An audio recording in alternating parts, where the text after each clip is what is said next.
Hey guys, John Polemy here, Actionable Intelligence.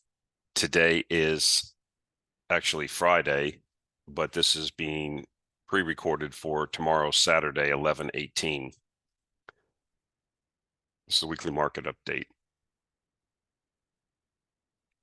The disclaimer, anything that you hear or see on this podcast or video is not to be taken as investment advice.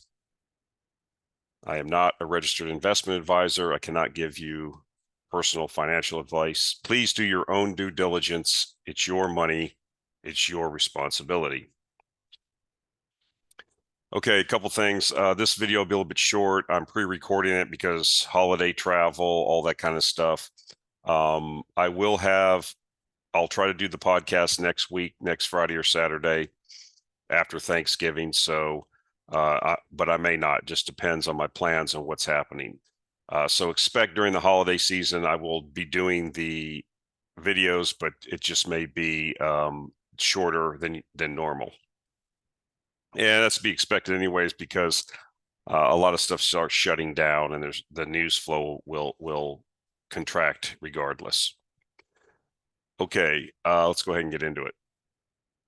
So this is the CPI and PPI in Europe, and showing the producer price index crashing into negative territory, outright disinflation, if you will. CPI obviously is following it with a lag. I expect the same thing to happen around the world. I mean, liquidity is being shut off, rates have been raised, the lag effect is kicking in, and we're seeing more of this. So we're also seeing oil prices weaken a little bit lately. Energy prices, although they're up today on Friday. But yeah, I mean, this is why I think that, we're at the end of the central bank tightening cycle. That doesn't mean that these central banks are just going to turn around and start cutting rates. There'll be a pause period until things become, they get down into whatever their range is. And of course, it will overshoot because they've over tightened and they're over constricted liquidity. And all of these economies are over indebted, and they require constant injections of new money to sustain them. So when you shut it off, as we've talked about the lag effect, that will lead to, I'm going to talk about that some more in the new year, about how to maybe better look at this. So anyway, regardless, I'm seeing it obvious what I've talked about before in the central bank actions that we're seeing around the world. That's gone from basically tightening into the summer, the continued tightening around the world, to pausing and now net cutting of rates. And I expect that even the United States now will be pausing, and eventually things will begin to deteriorate as we thought they would, even though we're kind of a year late on our call, admittedly. Things are now starting to fray at the seams. And so I feel confident about the call that we're going to enter a recession. I think it'll be a hard landing. And I think this is the type of things that indicate that, well, especially for Europe. I mean, you're in negative territory for PPI. You didn't even see that after 2008. So now I don't know how far CPI will come down just because of the different components of it. But we'll have to see, right? If things get bad enough and the unemployment rate starts going up, it doesn't matter if you got a wage increase in if you're laid off or fired, then you're not getting anything. So we'll just have to see how it goes and plays out.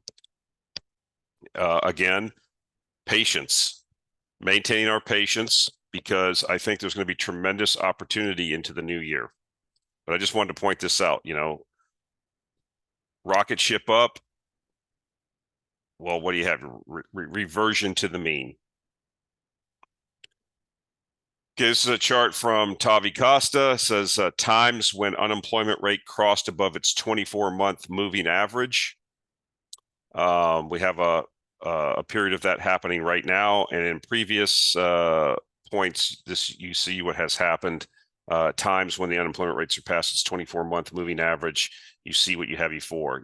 Well, the pandemic was kind of self-inflicted, but you had the great financial crisis, the tech bust, double dip recession, S&L crisis. I mean, you see what's on tap. So more and more of the data is starting to line up. There's no rush to go in and put capital to work. Yes, we saw the recent news with the CPI here in the US, and everybody, was like, well, that means the Fed's done. That's the initial reaction, right? But history has shown us that the market will decline substantially. We could be looking at anywhere from a 30 to 50% decline in this market over the next 9 to 12 months. I'm not predicting that. I obviously don't know what can happen, but if you go back and look at history, that's typically what happens. We have a long way to go down as these lag effects catch up with the markets. This isn't good for the consumer economy. Interest payments surpassed $500 billion. That's on a rocket ship ride. That's just not sustainable. People have run out of excess savings. They are now on the credit cards trying to maintain their lifestyle. And that I can assure you that most people do not pay their credit card balance off every month. And so they're making, minimum payments. And this is why you're going to see interest payments on consumer debt going on a rocket ship ride, not sustainable. So again, the consumer is going to, the consumer is the driving force in the U.S. economy, and so this does not bode well.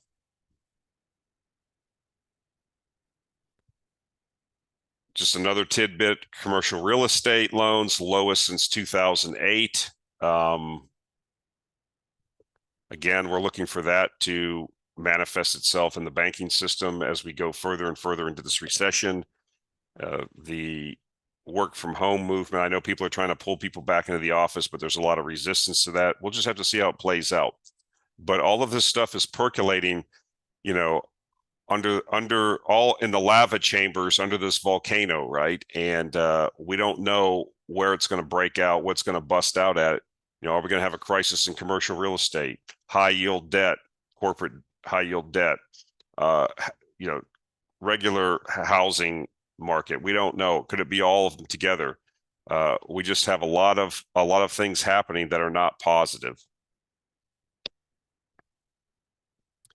And so this is the CME FedWatch tool meeting probabilities. So these are showing you within meeting dates that are coming up, and these are giving you the probabilities of what rates will be.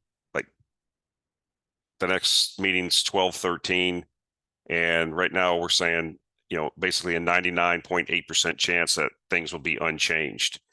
And you can see as you go into 2024, the probabilities for rate cuts start increasing.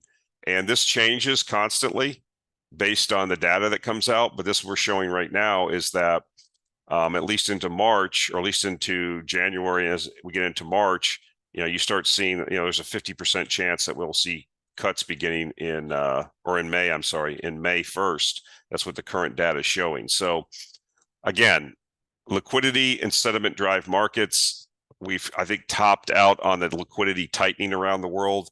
Many central banks are at different phases of their tightening, and so they tighten and then they pause for a while for some period of time, like what we saw in Brazil and some of these other places was over a year of pausing at high rates, and then they've been at the forefront of beginning to cut rates. Not only them, but other central banks. As I said, I track this weekly, and we're seeing the majority now of central bank actions are cutting rates, not raising rates. And eventually, as things deteriorate in the U.S., we will see rate cuts and reliquification. And if we get the hard landing scenario, we're going to see a massive amount of liquidity and rate cutting.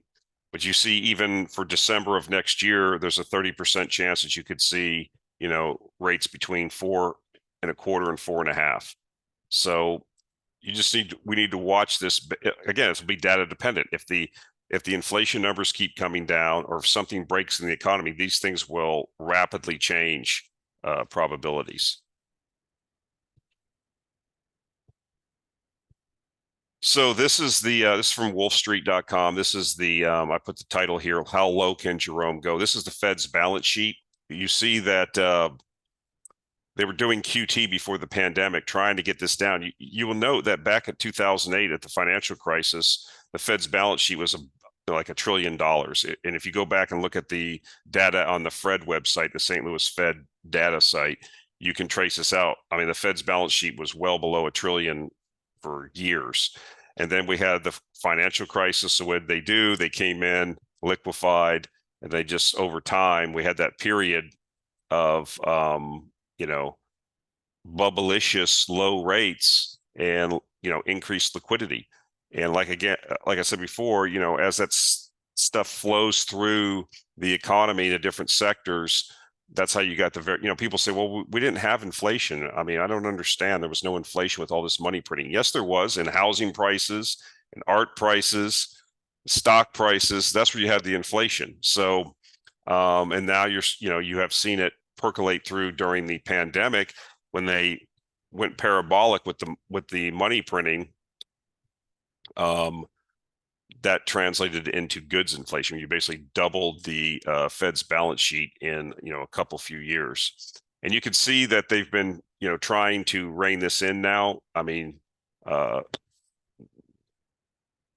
they've said, you saw during the banking crisis, they had to turn the spigot back on, and then they've resumed the contraction of the balance sheet again. Once the economy turns down, once they begin easing, if we have a train wreck in the economy in some sector, this will reverse and head back up again.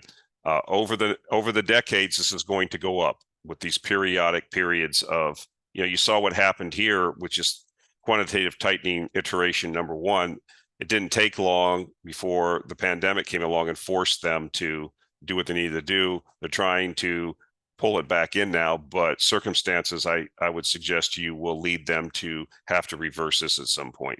And so they've gotten rates up now to over 5%. They're trying to let this roll off and allow this to bleed off so that they have room when the next crisis happens. This is why we follow the Fed, not because we think they know what they're doing, because liquidity drives the initial impetus to drive the market. When liquidity reverses and expands, then sentiment will change. And again, liquidity and sentiment drive these prices, asset prices in the short to medium term. Yes, the prospects of a business and some performance over the long term will drive the stock price. But in the short to medium term, this is what we need to look at. I don't think that the people at the Fed know what they're doing. We have to watch these. I mean, you're talking about large sums of money. You're talking about trillions of dollars, going in and out of markets. So, again, that has to be watched. So, some more good news with uranium. I had to go to Washington, D.C. earlier this week. I was working on these slides in the United Club in D.C., waiting for my flight, and I put an initial slide up for one uranium price, then I found another, uranium price come along, and I was just like, this is kind of starting to remind me of the last bull market, where just like every single week, the uranium price would just move up incrementally, consistently over time, and that's what we're starting to see now. I wanted to a couple articles, which I'll put links to in the show notes. It's not anything that we don't already know. If you've been studying the nuclear power industry around the world, if you understand what's happening, this just reiterates what we already know. But I like to put these things up here to remind folks of the fact that 5 years ago, 4 or 5 years ago, when I was talking about nuclear power, people were just totally dismissive. It was all about renewables. We were going to get rid of nuclear power. It was dangerous, unsafe, all the canards, and now it's a growth industry. So anyway, from the article, the nuclear energy industry has seen, quote, an enormous turnaround in recent years, and plans for further growth across the world have accelerated with the energy crisis, as energy security has become the top priority for countries. The Director General of the World Nuclear Association told Anadolu I guess some press outfit, in an exclusive interview. Global nuclear power capacity is projected to reach up to 931 gigawatts by 2040. That's only 17 years from now, by the way, and that's a 2.5-fold increase from today's capacity. Quote, countries realized that there was no way they were going to meet their net zero pledges without including some amount of nuclear energy in the mix. However, plans for growth in the industry accelerated with the energy crisis.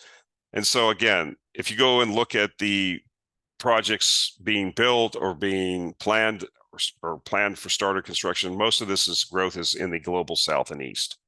Again, I've suggested that eventually the West will readopt this. I mean, there was some bad news this week with that SMR project in Utah got shelved. But you know, I'm still bullish on SMRs. There's many designs, many companies pursuing innovation there. So it's going to happen. It's just a matter of time. But again, this is the tailwind we have, right? And there certainly is not enough uranium. That's the problem. I'll put an interview that I listened to podcast yesterday with the guy that's in charge of Sprott. I can't pronounce his last name, Campanella or whatever, and a hedge fund guy. They go through all of the what's going to happen, what the demand needs are for the reactors that have been planned. I mean, there simply isn't enough uranium, and there's nobody out there. The price of uranium is not sufficient to draw the requisite capital in still. I don't know what that price is. It's higher than it is now. Let's put it that way. So again, you know, I've kind of moved out of the easy layup junior phase more into, I've kind of moved the portfolio. I still have a couple of juniors, but they have prospects for actually building a mine and getting cash flow. But I've kind of moved into the ETFs just because I want the diversification. I don't have time or the inclination to go through all these juniors and try to figure out if the people there actually know what they're doing, if they have capital, if the projects are viable. I mean, that's like a full-time job. So I would rather at this point, you know, take my easy profits. When we bought some of these stocks, we have 500-600% gains, and just roll into the ETFs. Yes, it's going to limit my gains, but it's also going to limit my downside. Speaking of tailwinds, you know, I've always been advocating that India is going to be kind of where China was 20 years ago. And they're accelerating their now build out of nuclear power. They realize that they need to do this. They have been doing it, but they're accelerating it now. Just the amount of population and the amount of resources. You know, India's growth won't be as fast as China's because China was kind of a command economy to a certain extent. India's a kind of messy democracy, so things won't happen as quickly, but they will happen, and they are happening. So from this article, and again, I'll put the links in the show notes. I can't pronounce this, but I just call it the BJP party. Will commission 20 new nuclear reactors by 2031. With that said, India's installed nuclear capacity will triple from the current 7,400 megawatts to 22,000 megawatts. That's in 8 years. That is just the start. Another clutch of reactors have secured in-principle approvals. Once all these projects are up, the number of India's nuclear reactors will rise from the current 22 to well above 50. That is not all. The NDA government is also bullish on SMRs, typically below 300 megawatt in capacity, and wants to use them for both power generation and to decarbonize industry. What are we talking about? Decarbonizing industry. We've talked about this before. Dow's talking about doing something similar. You know, many processes in industry, chemical making, refining, what have you, glass making, cement making. I mean, a lot of things require a lot of heat in their process. And so what currently happens, like in a lot of these plants, is and the heat's usually from steam. And so basically what you do is you burn natural gas, in a gas turbine. The waste heat from the gas turbine goes through a heat recovery steam generator, creates steam, and then you send that processed steam to the various processes in the plant. Well, you could use an SMR in lieu of doing that for decarbonization purposes and for possibly be cheaper. So that's something that people don't think about. They just think about electrical production, but they're not thinking about all the process heat that's required in industry that can be supplemented possibly by these SMRs. And so India, again, I mean, it's not just India and China, it's all these countries. I just saw that the UAE is fuel loading another reactor. So this is constant, forward motion, forward progress in the nuclear power industry. So this is what I saw come through. Uranium markets, November 16th, 2023, broker price index, $78.50, spot bid 77, spot offer 80. So again, we're just creeping up the ladder. And again, if you haven't made money in this, I don't know how that was impossible to not make money. I think uranium's up like 50 or 60% this year. I haven't even calculated it. So again, this is going to go a lot higher. I don't know how high or how fast. I'm just holding what I have, and I'm have been overweighted in uranium, and I will continue to be. But we're getting into the later innings now of this deal, and I suggest that we probably will at some point see a panic move higher, and I would be looking to possibly over euphoria, all the things you see in the culmination of a move to the upside. That doesn't mean it will come crashing down, but we'd be looking to take money off the table in any kind of moves, well above $100 a pound or something like that. So we'll just have to evaluate it as events take place. Wanted to point this out. There's a certain amount of Schadenfreude I have here. This is from Bloomberg. I will put a link also to head on my website. Robert Bryce, who writes about energy, he had like a pretty good article on his Substack, 10 different charts showing the clean energy investment disaster. Regardless of what you think about clean energy or its necessity or how it should progress, it's been a terrible investment recently. As you can see, the S&P Global Clean Energy Index has basically down about 40%, and the S&P Oil and Gas Index is actually up, and the overall S&P is positive. So there's reasons behind that, like you can follow people like Robert Bryce, but we've talked about this before. Interest rates are killing, financing is going to kill a lot of these projects.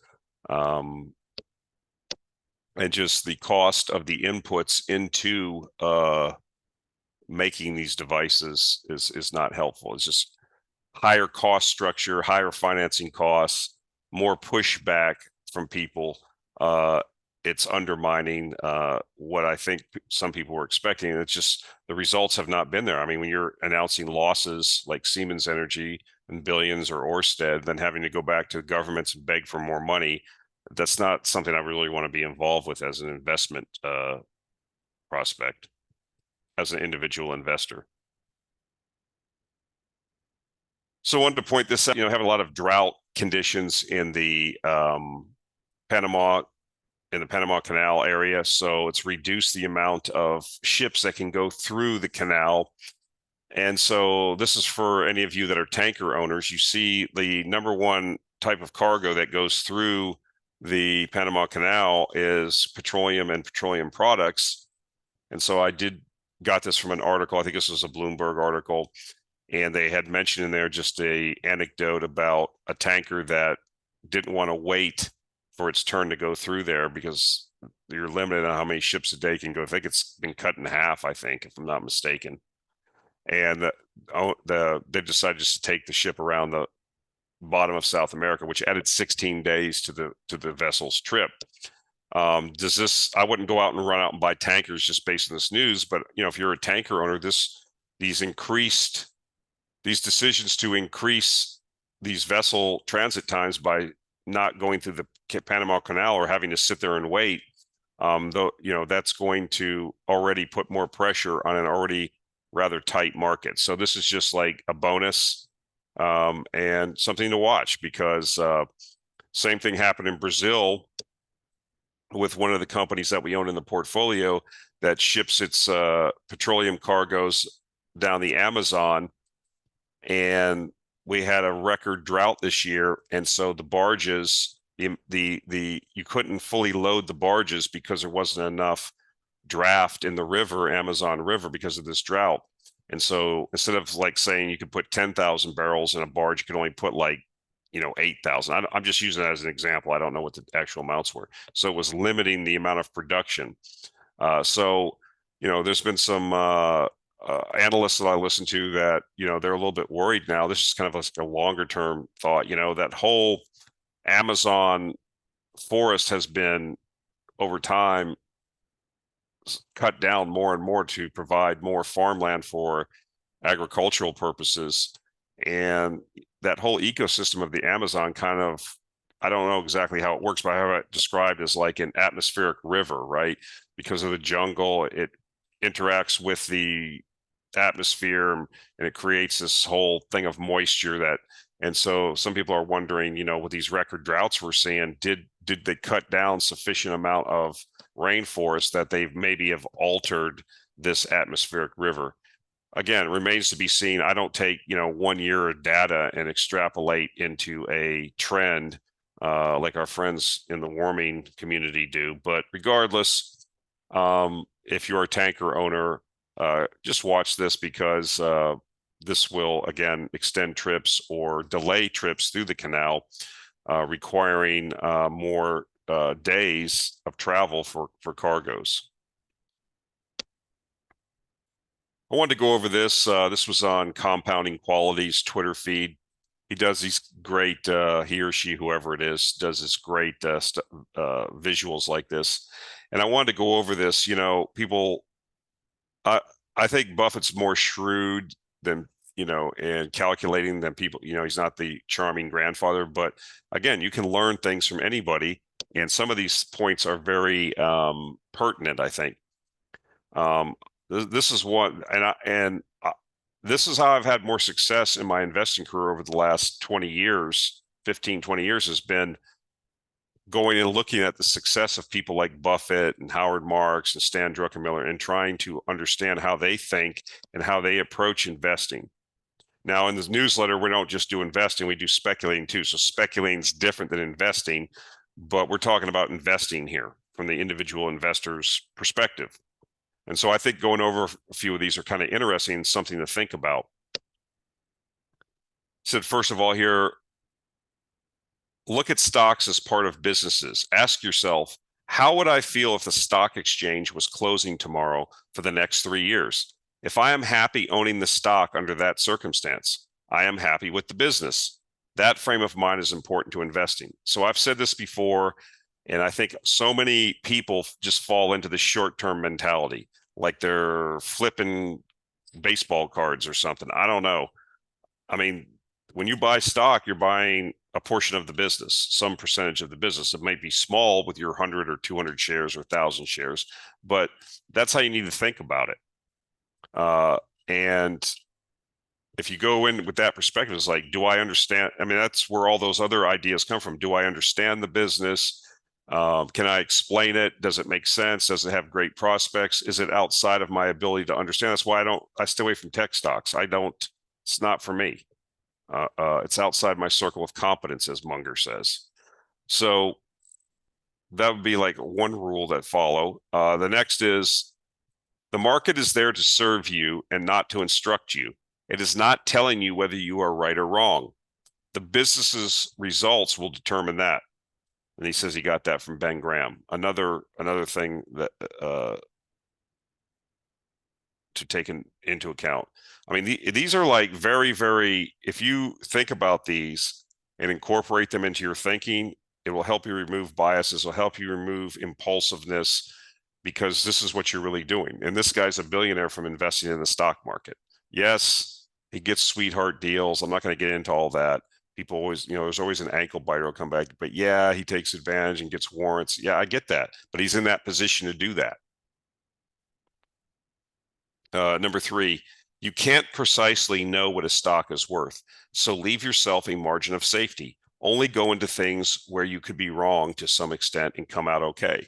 And so again, that's a little bit subjective and takes experience, but another thing that you need to work on. I mean, if you're buying things that are selling, like, I'm sorry, but it doesn't really matter what I think about Nvidia's chips. I'm not going to buy the company when it's selling at 40 times sales. The long-term prospects don't justify that, regardless of how the business performs. And so if I buy that at that point, at that kind of extremely overvalued condition, any hiccup in that stock is going to cream it.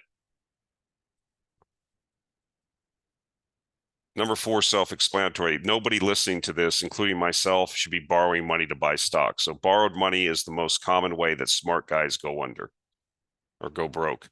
I mean, Charlie Munger says the same things, right? Three things that kill you: liquor, ladies, and leverage. So don't become a drunk. Don't, well, I'm not going to tell you how to run your relationships, but don't get over leveraged. Don't take out loans to buy stocks. And this one here, I think, is the best one, or the most instructive. I like this one, number five, the most. The stock doesn't know you own it. That's right. There's no relationship here. You have feelings about it, but it has no feelings about you. The stock doesn't know what you paid. People shouldn't get emotionally involved with their stocks. And this is what I see happens to people. They don't analyze things properly. They don't know why they bought the thing.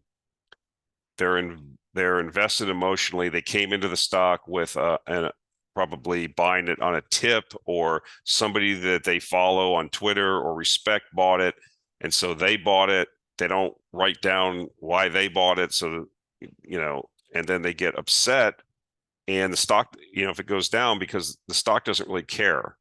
It's going up and down based on many factors. And so I think these are pretty important. This is wisdom. It takes, when you're first starting investing, you don't really know anything. And so I think this is why I said I don't really like read books to get tips, but kind of understand the thinking. I mean, all these people are prolific writers. They write in their annual reports. They're interviewed all over the place. It doesn't mean I 100% agree with everything that these people say, but these guys are all billionaires. And so they've had success in the markets. So I think it's instructive to at least try to figure out what they did that made them successful. And if it's appropriate to incorporate it into your methodology, then that's what you do. Okay, guys, that's it for this week. Like I said, short one. Got the Thanksgiving Day holiday coming up, lots of travel. Again, I'll try to put another video up next week after the holiday. We'll see what happens. But if I don't talk to you again until after the holiday, happy Thanksgiving. And I hope that you take some time off and enjoy that with your family and friends. That's it for this week. We'll talk to you next week.